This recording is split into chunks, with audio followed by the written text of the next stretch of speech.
Hacemos el approach a un cáncer de tiroides. La principal razón de un cáncer neoadyuvante, de dar tratamiento neoadyuvante, es para tratar de reducir la morbilidad quirúrgica, tratar de ver si un paciente podría pasar de ser inoperable a ser operable. Esa es la principal razón.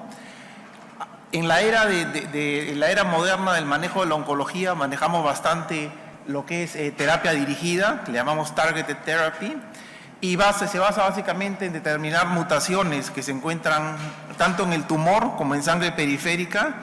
En el papillary thyroid cancer, el BRAF mutation es bastante prevalente, 74%, y también se ve BRAF mutation en anaplastic thyroid cancer, que es uno de los cánceres más agresivos que hay en el ser humano después del Burkitt linfoma. Anaplastic thyroid cancer es realmente agresivo. Tenemos acá, para que tengan una idea, no tienen que ver los nombres de las medicinas, pero para tener una idea de las diferentes targeted pathway que podemos tratar en cáncer de tiroides. La multi-kinase inhibitors, el principal que usamos ahora es lenvatinib, que bloquea el crecimiento y la vascularización del tumor en varios niveles. Tenemos el BRAF, con la droga más usada es dabrafenib, y mutaciones en el RET, en el NTRK y en el ALK. Esto es básicamente para tener una idea a qué nivel actúan cada droga y para ver que, por ejemplo, la lenvatinib actúa en muchos niveles, incluyendo en el RET, c-MET, en el FGFR. Entonces se llama multilevel TKI, ¿no? Una droga que actúa a varios niveles tratando de bajar cómo el tumor se replica. Y esto es para tener una idea de cuán activo es el overall response rate con estas drogas. Por ejemplo, en pacientes que tienen una mutación en el RET gene, un fusion mutation en el RET gene, la overall response rate casi llega al 90%. En pacientes que tienen mutación en el BRAF gene puede haber un overall response como del 30-40%. Este tipo de tratamientos no curan el cáncer, son tratamientos de terapia dirigida para tratar de bajar el burden of disease, el volumen de la enfermedad. La forma como manejamos estos marcadores es con la biopsia estándar, que la venimos practicando por décadas, y últimamente con biopsia líquida, tratando de captar fragmentos de DNA que circulan en la sangre. En la actualidad, generalmente en tumores agresivos como un anaplastic thyroid cancer o un tumor papilar pobremente diferenciado, hacemos biopsia en los dos, biopsia líquida y biopsia sólida. Y la razón principal es que a veces se pueden detectar mutaciones en la biopsia líquida que no en la biopsia sólida, como es en el caso como un 9.3%, y lo opuesto, que es más común, que se encuentran mutaciones en el tejido, pero no en la sangre. Entonces ahora estamos tratando de hacer mutaciones en ambos, en tejido y en sangre. Este es un concepto de lo que se llama clonal evolution. Acá pueden ver, en el lado izquierdo se puede ver esas células de color verde, que son subclones, que son resistentes al tratamiento. Una vez que se da el tratamiento, esa cantidad de células aumenta. Y, por ejemplo, el otro subclon que aparece en rosado disminuye porque es sensible. Entonces, básicamente, conforme pasas de línea de tratamiento, los tumores pueden mutar y agarrar resistencia, ¿no? Esa es una de las causas principales por la cual generalmente estos tratamientos no son curativos. En la mayoría de los casos son solamente para disminuir el cuán rápido crece la enfermedad. Hay un concepto que se llama Tumor Agnostic Treatment, es un nuevo concepto en oncología en el cual se trata en base a mutaciones genéticas y ya no de qué parte del cuerpo viene el cáncer. Históricamente hemos tratado el cáncer dependiendo del órgano en que se origina, pero ahora tenemos 7 drogas aprobadas para mutaciones específicas, incluyendo mutaciones en el NTRK gene, mutaciones en genes que reparan DNA, que se llama mismatch repair genes, mutaciones en el BRAF y en el RET, que son importantes en cáncer de tiroides. Entonces, si tenemos un paciente que tiene una de estas mutaciones en el ámbito neoadyuvante, se podría tratar una de estas drogas que pueden tener una respuesta significativa en el paciente. Unas cuantas palabras acerca de Immune Checkpoint Inhibitors.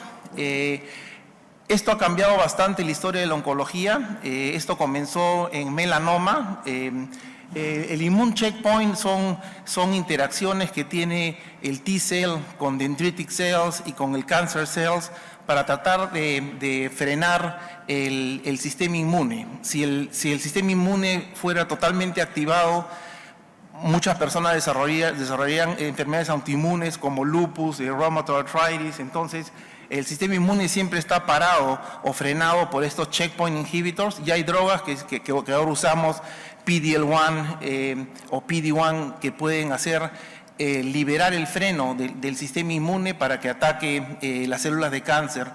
Hay estudios que demuestran que personas normales, sanas, tienen circulando en sangre periférica células tumorales, pero el sistema inmune neutraliza esas células e impide que se forme un tumor. Entonces, el sistema inmune ya por décadas viene siendo una área de bastante investigación, y en el 2018 el doctor Allison y el doctor Tajo de Japón recibieron el premio Nobel por este tipo de drogas.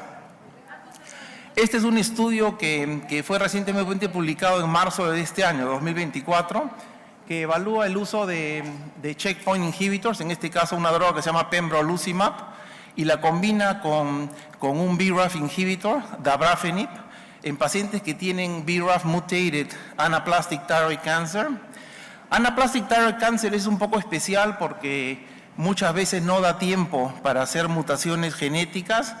Cuando nos llaman para un cáncer anaplástico que está viniendo al hospital, nosotros generalmente lo vemos al paciente a la brevedad. Tenemos slots especialmente separados para cáncer anaplástico. Conversamos de inmediato con los oncólogos de head and neck y también con los radiólogos para hacer un PET scan para saber realmente el estadiaje. El manejo de estas drogas generalmente son para estadio 4A y 4B, o sea que no hay enfermedad a distancia. Enfermedad a distancia sería 4C. Y históricamente muchas veces ni siquiera se operan los cánceres de anaplásticos por la agresividad y cuán rápido crecen, pero hay estudios como este nuevo que demuestra que si se le da al paciente adyuvante o neoadyuvantemente la combinación de estas drogas de inmunoterapia con un BRAF, se obtiene una mejora en el median overall survival. Sigue siendo bastante poco, pero de 17 meses a 9 meses en el overall survival, y acá podemos ver las curvas de los dos grupos de pacientes, y el P es significativo. Entonces, este estudio soporta el uso neoadyuvante de estas drogas. Este es otro estudio que ha sido publicado en el 2023 recientemente, que compara cómo combinamos la cirugía en los pacientes que podrían ser candidatos a cirugía con estas nuevas drogas, y se ve que en este estudio hay 57 pacientes. La mayoría de estos estudios son retrospectivos, no hay estudios prospectivos, phase 3, porque es algo relativamente nuevo. En este estudio retrospectivo de 57 pacientes, aproximadamente 70% de los pacientes que recibieron BRAF Directed Therapy, drogas de target para BRAF, fueron candidatos de cirugía, y se puede ver acá el BRAF antes de la cirugía y BRAF después de la cirugía, y el overall survival es más significativo cuando se da antes de la cirugía. Por supuesto, sin cirugía, el overall survival y el disease-free survival es bastante pobre. Acá tenemos imágenes de pacientes que han recibido este tipo de combinación, y se puede ver cómo puede pasar un tumor de ser no resecable a ser resecable. Esto no ocurre en todos los pacientes, pero sí ocurre con estas drogas targeted, por lo menos en el más del 50% de los pacientes. Esta es una señora que tiene un tumor bastante agresivo y bastante grande, anaplástico, que ha recibido estas drogas. Los goals of care, discutir con el paciente qué es lo que quiere hacer, es bastante importante, y tengo pacientes que vienen con tumores anaplásicos que van a comprometer su vida en semanas, pero ellos, por ejemplo, un paciente, su hija se estaba casando en 6 semanas y no quería realmente morir antes de ver a la hija casarse, y tampoco quería ir con una traqueotomía a la boda. Entonces le hicimos pruebas moleculares en las dos, en sangre y en tejido, y el paciente tenía una mutación en el BRAF gene, le pudimos dar inmunoterapia más BRAF y el paciente fue a la boda, eventualmente murió 2 años después, pero pudo asistir a la boda y el tumor respondió de manera importante. Esta es otra imagen que muestra una respuesta significativa en un PET scan, en una combinación de estas drogas, un tumor bastante grande, afectando estructuras vitales del cuello, se disminuye significativamente de tamaño. Este es otro estudio que fue publicado también en el 2024. Este es un estudio de 17 pacientes que básicamente trata de disminuir la morbidad quirúrgica, dándole a estos pacientes neoadjuvant treatment y ver cuántos pacientes podrían pasar de ser no resecables. Estas son las definiciones de no resecables, generalmente tumores que invaden estructuras básicas del head and neck, como los major vessels, o que la cirugía podría ser inaceptable en la parte de morbilidad. Esto solamente es para ver qué drogas usaron. Si no hay ninguna mutación, como aparece en la parte de abajo, se usa lenvatinib, y si hay mutaciones se usa targeted therapy para BRAF, para RET y para ALK en este caso. Este estudio de 17 pacientes incluyó un paciente que tenía medullary thyroid cancer, los demás eran papillary thyroid, pero poorly differentiated, y anaplastic cancers. Y acá se ve con el tratamiento neoadyuvante hay una disminución de la complejidad de la cirugía de baseline cuando comenzó el tratamiento al momento del tratamiento, y con una duración más o menos de 4 meses. Este es un esquema para más o menos tener una idea cómo fueron cambiando los pacientes de totalmente irresecables a pacientes que podrían ser candidatos a cirugía con una morbidad aceptable.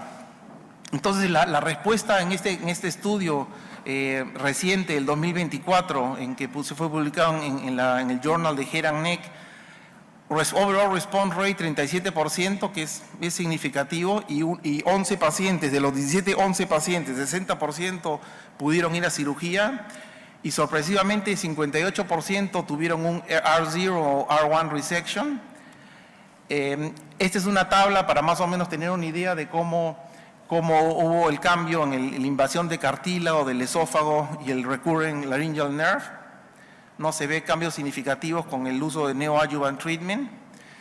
Sí hay complicaciones, estos tratamientos no son benignos, tienen complicaciones.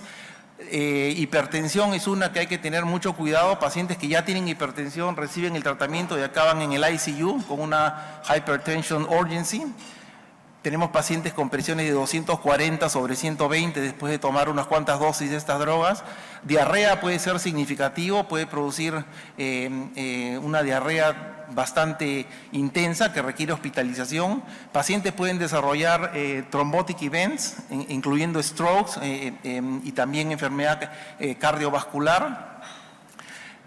En este estudio, 11% de pacientes se complicaron con fístulas de head and neck a soft tissue. Y en este caso el disease-free survival al año fue 58%, que es bastante aceptable en este tipo de enfermedad.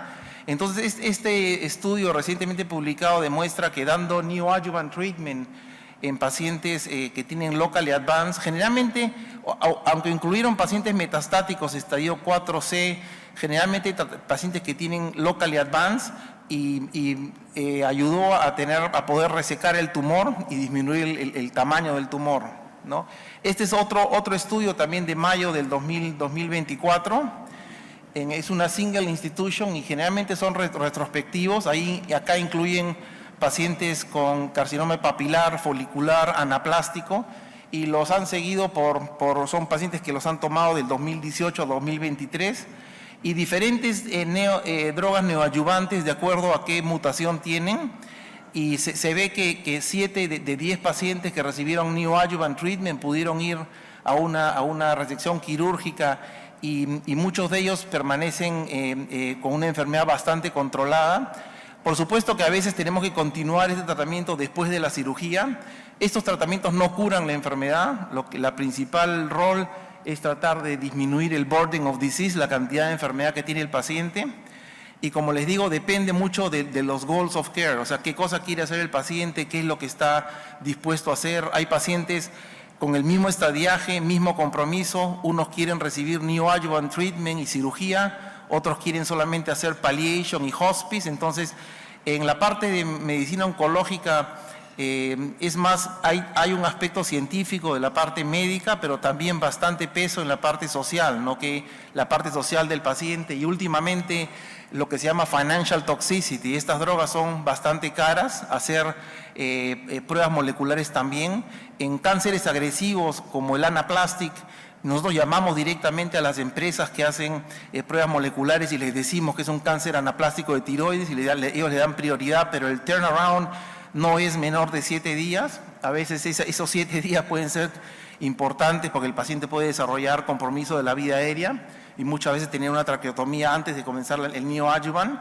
Entonces, en conclusión, no tengo mi objetivo no es que se aprendan o que intenten entrar en detalle en qué drogas usar, pero sí hay un rol ahora más prevalente en el tratamiento neoadyuvante, generalmente cánceres agresivos, anaplastic y pobremente diferenciado.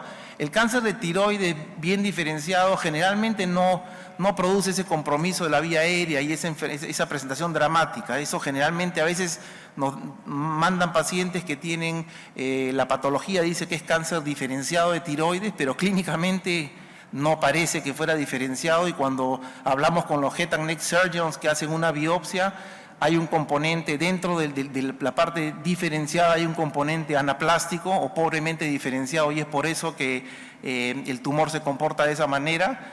Más estudios están por venir para evaluar cuál es el rol real de neoadjuvant therapy en thyroid cancer. Hay que tener cuidado con la toxicidad, porque sí ocurre toxicidad como en el 40% de los pacientes, y grade 3, grade 4, o sea, toxicidad importante en la cual la medicina hay que pararla, por lo menos en el 15 a 20% de los pacientes. Fatiga es otra cosa bastante importante, ¿no? En pacientes mayores, generalmente anaplastic thyroid cancer ocurre en pacientes mayores, y la droga les produce una fatiga bastante intensa, ¿no? Esos básicamente son los conceptos básicos que quiero transmitir. Y yo les agradezco por el tiempo.